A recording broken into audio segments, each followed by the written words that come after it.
प्रणाम, नमस्कार, वंदे मातरम। मैं गजेंद्र प्रसाद मधुबनी से आपका भाई, और आज फिर आपसे मिलकर बहुत ही अच्छा लगता है।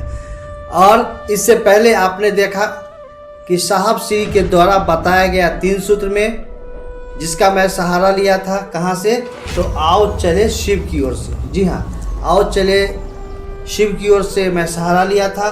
और इसी आधार पर मैंने आपके बीच पहला सूत्र का वर्णन किया था, उसके बाद दूसरा सूत्र का वर्णन किया था, और आज तीसरा सूत्र है। और ये तीनों सूत्रों को मैंने लिया है आओ चले शिव की ओर एक महान ग्रंथ से। तो आइए, आज का जो विषय है तीसरा सूत्र, शिव गुरु को नमन निवेदन करने की प्रक्रिया, इसको करने का रहस्य एवं सही तरीका। तो इस वीडियो को शुरू करते हैं अब। जगत गुरु भगवान शिव के प्रति शिष्यता के विचार को शिष्य भाव में परिवर्तित करने एवं जगत के आकर्षण में डूबे मन में भगवान शिव के प्रति प्रेम उत्पन्न करने के निमित्त तीसरे सूत्र में भगवान शिव को नमन निवेदन करने की विद्या दी गई है। सूत्रों में साहब श्री कहे हैं कि शिष्यता में भावांतरण के लिए अपने गुरु शिव को प्रणाम निवेदन का प्रयास हम सभी को करना चाहिए। और जब हम सभी नमन की प्रक्रिया में आते हैं, भाव प्रवेश गुरु की दया से ही लभ्य होती है। गुरु भाव सत्ता है, भाव जनित प्रणाम ही उन्हें ग्राह्य है, ग्रहण है। सबसे पहले शिष्यता के भावांतरण के लिए अर्थ की तलाश करते हैं। सामान्यतः मनुष्य का मन संसार के आकर्षण में रहने को अभ्यस्त है और उसने अभी अभी शिव को अपना गुरु माना है। उसके मन में शिव का गुरु होना मात्र एक विचार है, जिसके टूटने की, खत्म होने की आशंका बनी रहती है। नए जनमानस के विषय में यह बात है। उसका यह विचार भाव में परिवर्तित होता है, इसके लिए नमन का प्रयास अपेक्षित है। विचार जब भाव में परिणत होता है तो उसके ठहरने की उम्मीद बढ़ जाती है। शिव को नमन बागात्मक नहीं होता, नमन एक भाव स्थिति है। नमन विनम्र अभ्यर्थना, निस्वार्थ, बिना किसी आकांक्षा और इच्छा से किया गया प्रणाम आशीर्वाद का वाहक होता है।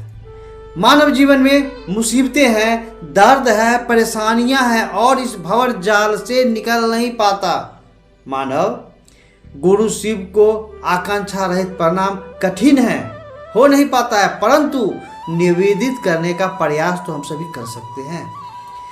स्वार्थ रहित, आकांक्षा विहीन नमन सहज नहीं है, आसान नहीं है, इसलिए प्रयास शब्द का प्रयोग हमारे साहब श्री किए हैं। नमः शिवाय का अर्थ होता है शिव को प्रणाम, नमन।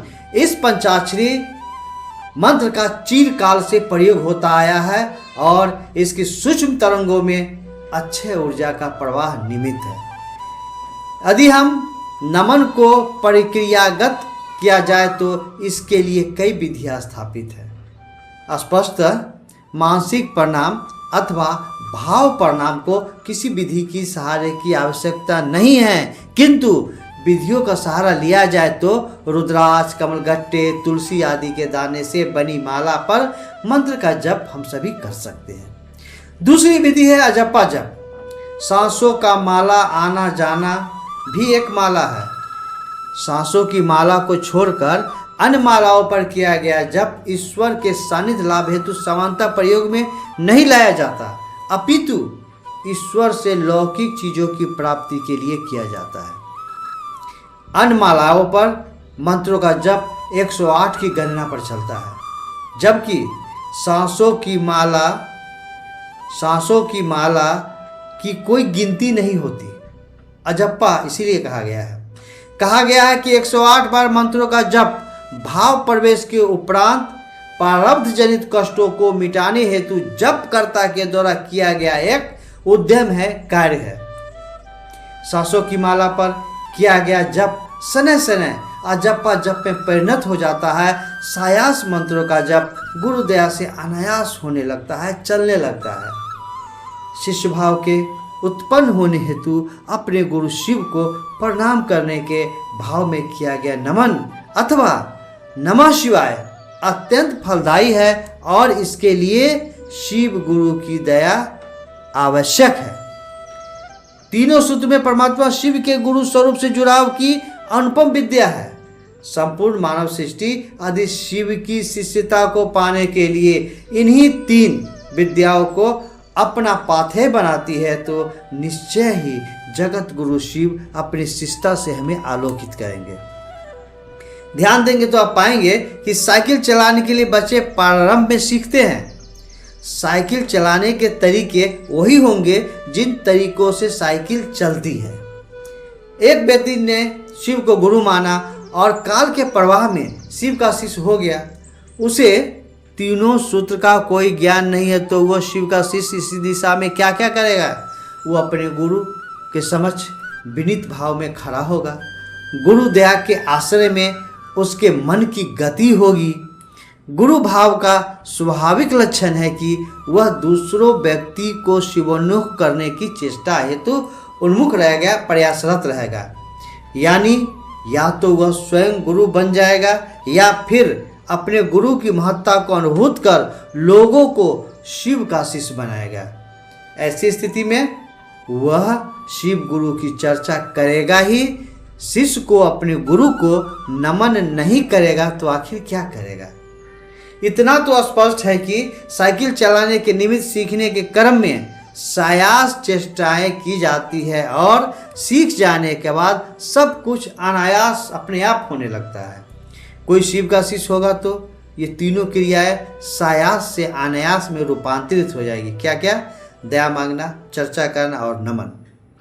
वर्तमान कालखंड में भगवान शिव की शिष्यता का प्रचलन इस तथ्य को लेकर गतिमान हुआ कि शिव ही गुरु पद पर आसीन होंगे।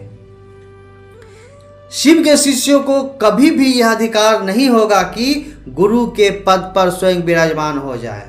कभी अधिकार शिष्य को नहीं हो सकता है। स्पष्टतः ऐसा कृत्य शिव की शिष्यता के मार्ग को अवरुद्ध करेगा। स्मरणीय है, ध्यान देने योग्य बात है कि गुरु शिष्य के संबंधों के बीच कोई नहीं होता, भले ही वह कितना भी उच्च स्तर का शिव शिष्य हो। शिव का शिष्यता का राजमार्ग प्रशस्त रहेगा। यही कारण है कि शिव गुरु की चर्चाओं में शिव के शिष्य एवं शिष्याएं दूसरों से शिव को अपना गुरु मानने का अनुरोध करते हैं, निवेदन करते हैं। शिव को नमन करने की प्रक्रिया उस सड़क की तरह है जो सभी व्यक्तियों को उनके मार्ग में अपना सहयोग देती है, किंतु कहीं दूर अनंत को जाती है। तो आज हम सभी ने तीसरा सूत्र अपने गुरु शिव को प्रणाम करने का रहस्य एवं सही तरीका पर साहब श्री के विचार को हम सभी ने जाना है। तो बस हम सभी को यही करना है।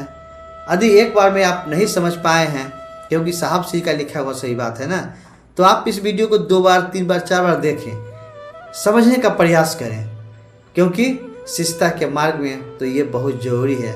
जैसे साहब कहे हैं, दया होगी महादेव की तो आप चर्चा कर पाएंगे, नमन कर पाएंगे।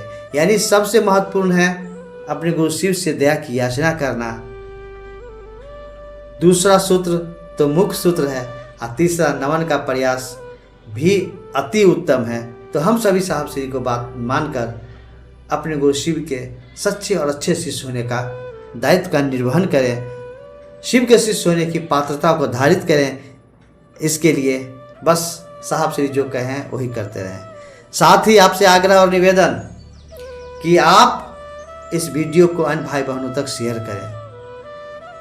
हमें पता है कि हमारे बहुत से भाई बहन इस वीडियो को शेयर करते हैं और आप भी निश्चित रूप से करते होंगे। सब्सक्राइब भी करें, लाइक भी करें और कमेंट में आपने जो जाना है उस संबंध में लिखना न भूलें। फिर मिलते हैं किसी अन्य वीडियो में, तब तक के लिए आप सभी को मेरा प्रणाम।